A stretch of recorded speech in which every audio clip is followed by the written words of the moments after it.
Yeah, hello. Thank you very much for inviting me here. I remember the opening of that building years ago. I think I'm one of the oldest here, and therefore I have long experience, and I would like to share with you the experiences which do not concern globalization in large term, but rather the first openness in Europe. Eva calls number 07. Number 07, similar to the one from the popular Bond series, was a number of the police emergency call during the communist period in Poland.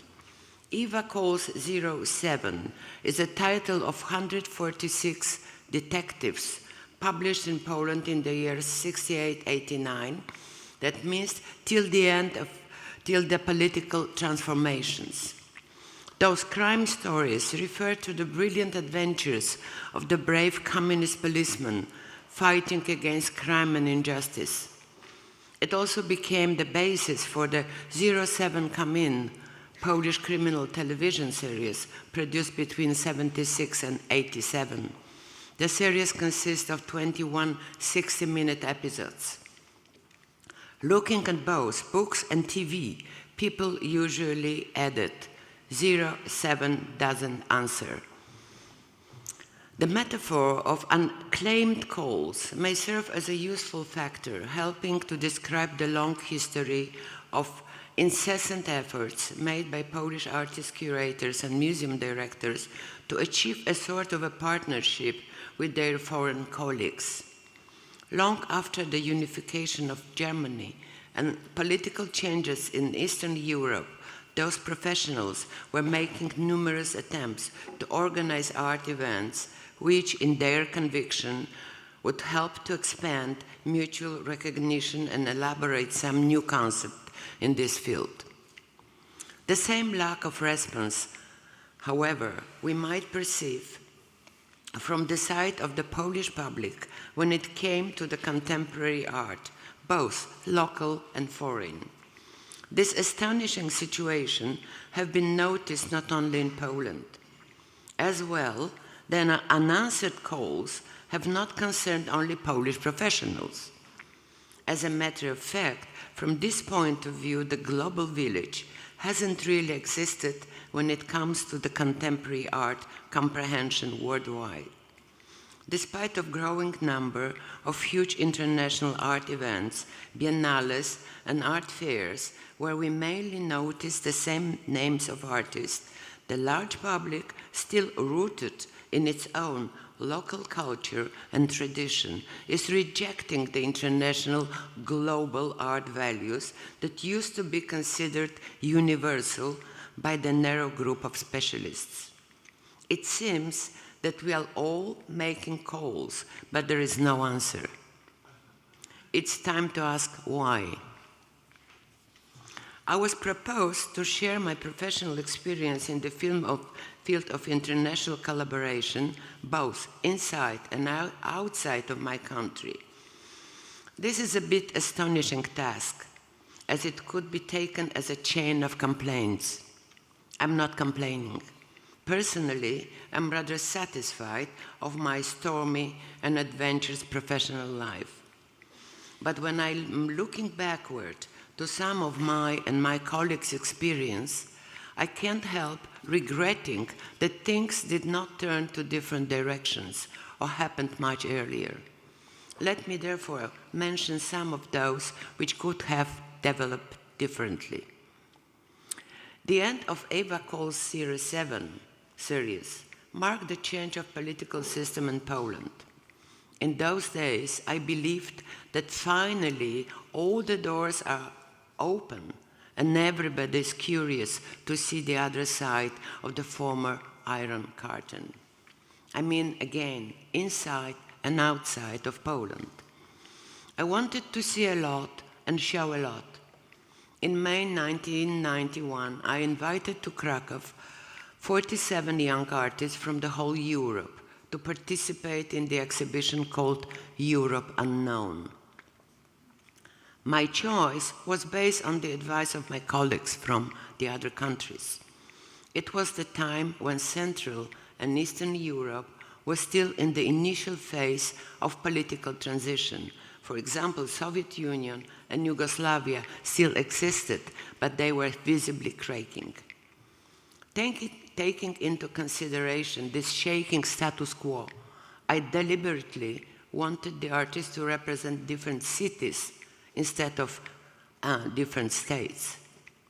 And this let me have the people from Moscow, Vilnius, Riga, Tallinn, Minsk, and Kiev, Belgrade, Zagreb, Ljubljana, and Sarajevo, but also from London, Glasgow, Dublin, and Belfast, Antwerp and Brussels, Barcelona and Madrid, and so on. Many of the Eastern artists participated in the international show and went to visit foreign country for the first time in their life, like, to mention Netko Solakov from Bulgaria or Deimantas Narkevičius from Lithuania. Willie Doherty and Carson Heller were not yet so well known, and Michael Elmgren still worked with Henrik Olesen. My intention was to keep the balance between the old and the new Europe, elaborate a new model of European representation, and eventually conceive the new biennial. The exhibition was followed by the International Art Critic Conference, where the professionals from different parts of the continent could meet and talk. Just after this event, I got extremely negative reviews in the Polish press, as nobody in Poland wanted to learn anything about the current art in Europe. Thus, I decided to give up making this kind of shows in my country, at least for a while. Soon I was invited to Holland for the conference that was meant to lead to the European repetitive show based on my Crack of Europe unknown model. After several meetings and discussions, we finally registered the foundation and conceived Manifesta Biennial.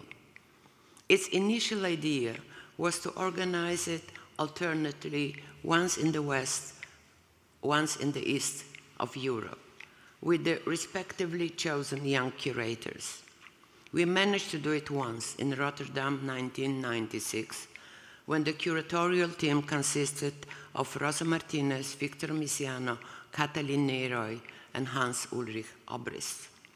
The next edition in Luxembourg, 98, already had 3 Western curators and only 12 Eastern artists.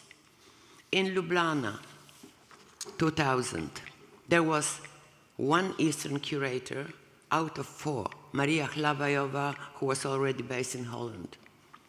And this was the end of political correctness of Manifesta. Within the next 16 years, only 1 edition was made on the east from the Elbe River, in the Imperial Hermitage of St. Petersburg, 2014, with Kasper Koenig as the chief curator, still considered young. This exhibition was generously financed by the Russian government, as it served to legitimize its tolerance and flexibility just after annexion of Crimea. Elbe is a border river of Roman Imperium, and it is still mentally dividing Western Europe from its eastern part, as long as we don't deal with the real imperium. From this perspective, any other eastern state seemed not attractive enough to host this important event. Maybe this was the reason why 2 applications from Poland, 2002 and 2010, were rejected by the board. At least from time to time, some gifted curators were noticed, like Yara Bubnova from Bulgaria or Adam Budak. Geographical distance is a subjective factor. In 1989, the director of Kunstmuseum Düsseldorf refused the offer of Stefan von Wiese to buy the piece of Miroslav Balka because he could not imagine that any genuine art could be produced on the bank of Vistula River. The title of the piece was Caspar David Friedrich. The Bavarian collector, whom I met in Pittsburgh in the mid-90s, said she never traveled to Poland as it was too far away, at least further than Pennsylvania. But I myself considered Minsk much farther from Warsaw than New York.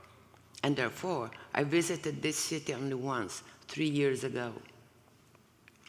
This perspective hasn't changed much within the time. The young Swiss gallerist who recently moved to Warsaw from New York is complaining that nobody from her old friend circles wants to visit her anymore. In Poland, we say that we like those songs which we already know.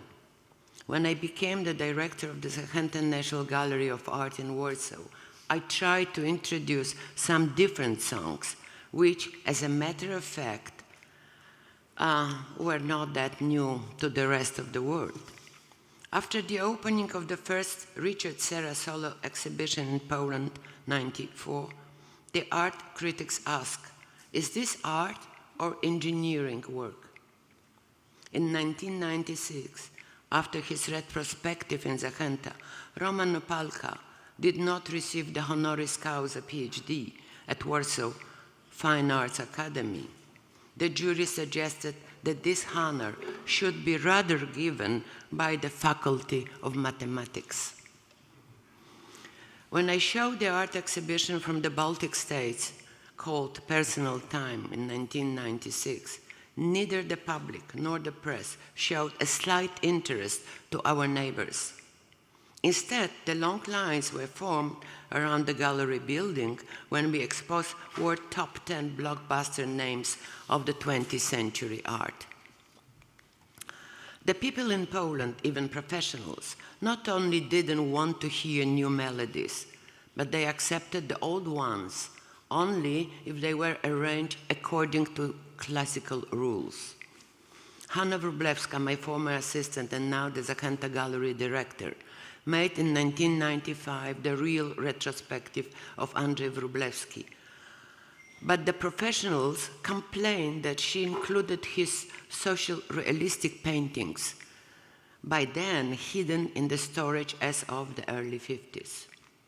After the opening of the first comprehensive retrospective of Alina Shapochnikov, 25 years after her death, the critics said, if someone doesn't know how to arrange the exhibition, he should ask the designer. I had a designer. I just wanted to withdraw the works of the great artist from the traditional context of modernism in which she used to be interpreted and show them in the body-oriented, personal perspective.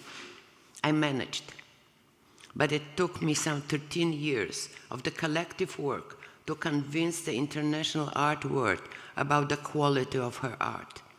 You should see me in 1998 traveling around the world with the exhibition catalog and talking to the best curators and museum directors.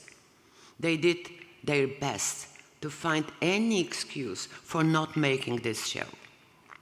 Only after many years and a series of exhibitions in the important venues like Wills Art Center Brussels, Hammer Museum LA, MoMA New York, and Centre Pompidou Paris, my colleague Susanne Landau from Tel Aviv Museum wrote in the catalog in 2015 that I was the first person to introduce her Shapochnikov sculptures some 17 years ago. Harold Zeman said that over 95% of art lovers comprehend art quality by ears. First, they have to hear about it. Of course, it depends who is speaking. I was not convincing at that time. Hanna Wróblewska was also not convincing when it came to the paintings of Andrzej Wróblewski.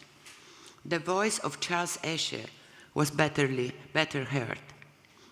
After the show he made in Eindhoven, the name of this painter became more familiar, at least to some few critics and curators. Maybe that's why Manolo Borja Villel finally agreed to make his show in Madrid, Reina Sofia, last year. Neither of these two artists lived long enough to get the satisfaction from this late recognition.